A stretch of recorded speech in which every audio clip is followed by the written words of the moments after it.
Дорогие друзья, всем добрый день! Когда-то было время, когда у Шкоды не было ни единого кроссовера.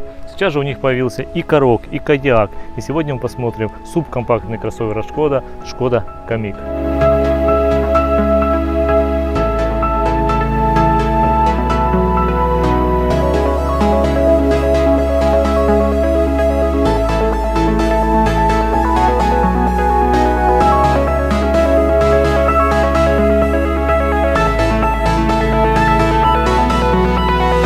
Изначально Шкода Камик предполагался поставкам только на китайский рынок, но потом пошел он по всей Европе, и теперь мы можем на эту машинку посмотреть даже у нас в Украине. В принципе, он по размерам меньше Karoq, то есть кажется, что примерно такой же, все-таки он немного меньше, и главное отличие в том, что Karoq может быть полноприводным, а это чисто городская машина на переднем приводе. Так, конечно, по внешнему виду он выглядит много интереснее Karoq. Взять ту же оптику, это ледовская полностью оптика, внизу с противотуманными фарами, в отдельных секциях, в принципе, выглядит достаточно агрессивно и прикольно. Машина явно выделяется в потоке, плюс динамические поворотники спереди и сзади добавляют ей явно какого-то современного стиля, которого не было в тех автомобилях, которые были там 2-3 года назад. Под капотом этого компактного кроссовера у нас устанавливается 3 двигателя. Сразу стоит отметить, что все-таки это машина эконом-класса, поэтому здесь у нас нет никакой опоры капота, нужно ставить по старинке палочку и после этого уже знакомиться с двигателем. Здесь стоит топовый для этой машины моторный агрегат 1.5 TSI, это из последней линейки WAG, двигатель достаточно экономный, достаточно резвый, 150 лошадиных сил, которые снимаются с него, и работает он вместе с коробкой передач DQ200, то есть это старое, ничего нового здесь пока они решили не ставить, поэтому осталось все в старом стиле. Кроме этого ставится трехцилиндровый литровый TSI на 110 лошадиных сил, конечно, он будет послабее, и также есть вариант дизельный 1.6 TDI на 116, кажется, лошадиных сил. Но это уже больше любителям дизеля, хотя с расходом этого бензинового агрегата я даже не знаю, зачем нужен дизель. Ну, видимо, каким-то любителям секты дизелистов. Плюс к этому, как на всех новых моделях, Шкода ставит свои фишки SimplyClevo воронка для заливания жидкости. То есть, если раньше была просто крышка, которая открывалась, и когда вы здесь заливаете из канистры, все расплескивается по всему моторному отсеку. Теперь вы это открываете спокойно, все наливаете, и попадает вся жидкость именно туда, куда нужно. Багажное отделение Шкоды Камик, несмотря на внешние габариты достаточно компактные, все-таки позволяет здесь разместить и ваши сумки, какие-то мешки с вещами, с картошкой и всем остальным. Здесь в сложном состоянии 400 литров, понятное дело, что мы можем откинуть спинки, тогда у нас появится намного больше объема для поклажи всех ваших вещей. Как обычно, сеточки, как любит Шкода, фонарик, который работает так же, как подсветка, то есть можем его снять. Это старая фишка Шкода, им где-то воспользоваться в дальней дороге, что-то подсветить и обратно поставить, и таким образом это становится конкретно подсветкой багажного отделения. Под полом у нас находится запаска полноразмерная с набором инструментов, все стандартно, ничего нового. Также, несмотря на компактный внешний вид, который мы уже упоминали, здесь места на заднем ряду тоже достаточно много.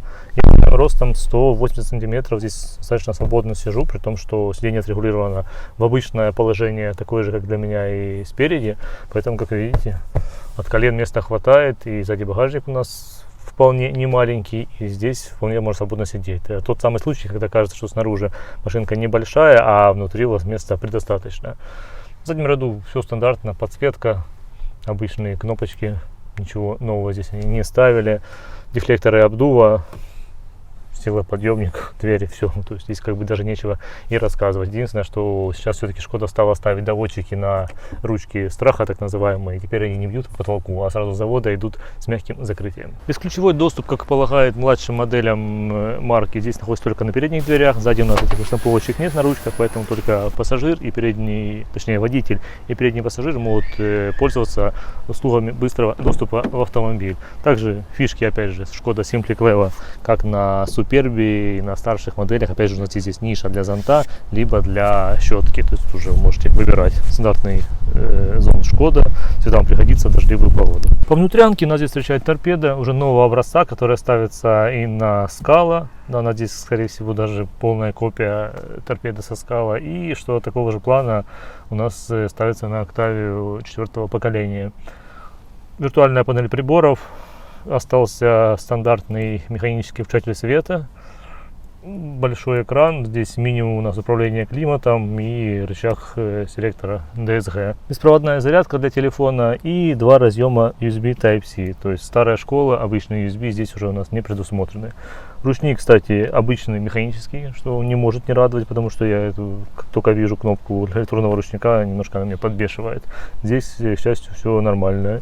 И, как обычно, панель всех кнопок. Здесь у нас только есть старт-стоп и больше ничего.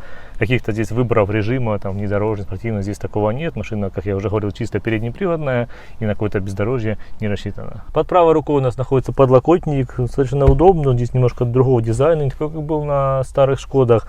Но сама ниша под подлокотником находится сзади, почти ближе к задним пассажирам. Она достаточно глубокая, но небольшого размера. Хотя внутри даже есть мягкий коврик, поэтому ваши вещи там не будут тарахтеть. Стандартный прикуриватель, который может быть использован как розетка 12 вольт, и два подстаканника. Вот, в принципе, и все. Бардачок у нас также обшит материалом, не полностью, внизу самым обшит карпетом. То есть где-то там, конечно, есть какой-то намек на лакшери. Снаружи у нас голый пластик и больше ничего. Единственное крепление, я так понимаю, для возможно, монеток, наверное, и для обычных пластиковых карт. На этом содержимое бардачка у нас заканчивается.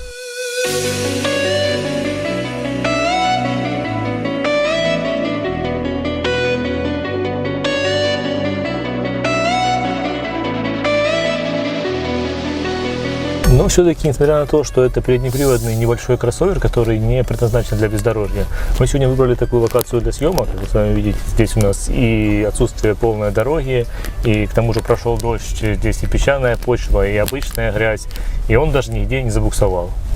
Просто в натяг он потихоньку едет. Мне, как человеку, который привык к легковым заниженным автомобилям, я смотрю за собой эти буераки, какие-то горбы, колею, думаю, здесь нереально вообще проехать. Он на обычной резине, Goodyear Efficient Grip стоит, стандартная дорожная резина, спокойно доставляет нас туда, куда нам нужно. К водичке хотите, пожалуйста, к водичке. Хотите в лес на шашлыки, пожалуйста, на шашлыки. Я думаю, места для мангала сзади будет вам достаточно. Но и на обычной дороге Шкода Камик достаточно хорошо себя показывает. 1.5, 150 лошадей, конечно, не супер это быстро, но всегда даже по трассе мы спокойно нажимаем газ, машина ускоряется. Да, есть эти затупы, как обычно на DSG, когда ты нажал газ в пол, хоть с места, хоть в движении уже при переключениях, существуют какие-то раздумья в реальном времени. Он пока подумает, включить ему передачу пониже, на одну, на две ступеньки и так далее. Ну, в обычной жизни вам этого будет хватать вполне. Ясно, это не какая-то заявка там на гонки, на какие-то дорожные старты со светофоров, но для обычной жизни вполне хватает. Единственное, что меня очень интересует, конечно, я сейчас не смогу это узнать. На старых двигателях 1.4 TSI была проблема, они совсем не грелись в мороз. Причем даже там не то, что минус 20 мороз, а был на улице, допустим, минус 5, и машина стояла на холостом ходу, нагревалась максимум градусов до 70. При этом у вас очень такой прохладный дует ветер с печки, то есть погреться вниз можете. Если вы уже поедете, надавите на газ немного, тогда, возможно, будет там 90 градусов, будет нормальная атмосфера в салоне. Если мы опять же остановились, после того, как уже проехали, стали, двигатель остывает, и опять очень такой свеженький ветерок, когда вам хочется погреться в морозы. Возможно, в этом двигателе они уже как-то эту проблему решили, или вообще как-то по-другому сделали, я, к сожалению, не знаю. То, что могу сказать сразу, даже нам сейчас пишет на приборной доске, двухцилиндровый режим. Значит, то, что машина включает из 4 цилиндров 2 цилиндра, когда мы едем тихо, спокойно, никуда не торопясь. Соответственно, у нас получается такой расход, который здесь заявлен. То есть в районе 4 литров на 100 километров в режиме вот такой трассы, там, когда едешь 90-100 километров в час, особо без каких-то резких ускорений и торможений. Кстати, про торможение. Тормоза очень неплохие, мало того, что схватывают сразу, то есть мы только немного нажимаем на тормоз, машина сразу осаживается. Ну и на большой скорости тоже это приятно ощущать. Хотя это не какой-то там спортивный легковой автомобиль, а обычный кроссовер. Ну, это всегда как бы ВАХ славился тем, что их кроссоверы любого бренда, Volkswagen, Audi, Шкода, они всегда были достаточно такими жесткими, с хорошей управляемостью, то есть не было этой расхлябанности всей, и при этом могли показать что-то, выехать куда-то на природу благодаря большому клиренсу. Также из некоторых замечаний, то, что машина хорошо управляется, но благодаря тем сиденьям, которые здесь установлены, это обычные, без всякой боковой поддержки, тебя немножко кидает в сторону. Ну, это уже больше такое пожелание. Может, здесь есть какие-то сиденья более спортивные, хотя, учитывая гамму двигателей, которые ставятся на эту машину, я думаю, что здесь максимум может быть просто другая отделка, а сама анатомия сидений здесь вряд ли будет меняться. Ну и самое интересное, что у нас по ценам.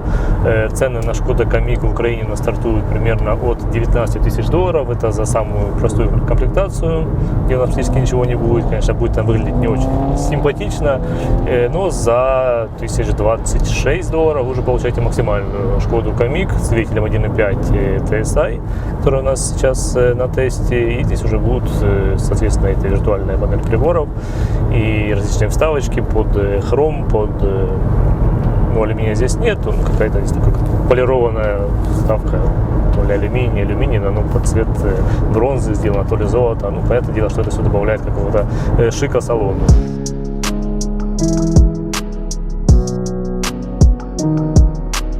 Таким образом, теперь вы можете выбирать сразу среди 3 кроссоверов от Шкоды, и какой вам больше нравится, это уже чисто ваш выбор. Побольше Кодиак, поменьше Корок или маленький, но стильный Шкода Камик. Ну а с вами был AG Production. Мы благодарим Praga Auto за представленный на тест автомобиль, а вам всего хорошего.